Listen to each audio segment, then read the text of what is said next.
امام زین العابدین نے فرمایا کہ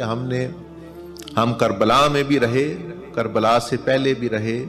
اور کربلا کے بعد بھی زندگی گزاری، مخلوق کو بچھو کے سوا ہم نے کچھ نہیں پایا۔ یہ تمہاری بھول ہے،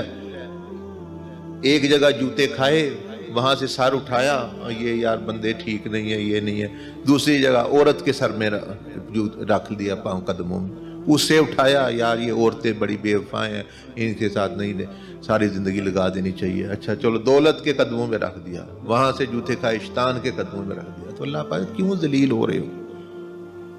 یا ایھا الانسان ما غرک بربک الکریم،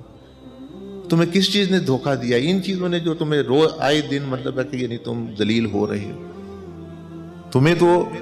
ان چیزوں کے لیے پیدا ہی نہیں کیا گیا، تم ان کے ساتھ فٹ ہی نہیں ہو سکتے۔ وَمَا خَلَقْتُ الْجِنَّ وَالْإِنسَ إِلَّا لِيَعْبُدُونَ، تم صرف جو ہے رب تعالیٰ کے لیے پیدا ہوئے ہو اور اسی کے ساتھ تم گزارا، کیونکہ وہ وفا بھی کرتا ہے، محبت بھی کرتا ہے، دیتا بھی ہے، لیتا کچھ نہیں ہے بندے سے، صرف نوازتا ہے، صرف دینا ہی دینا ہے۔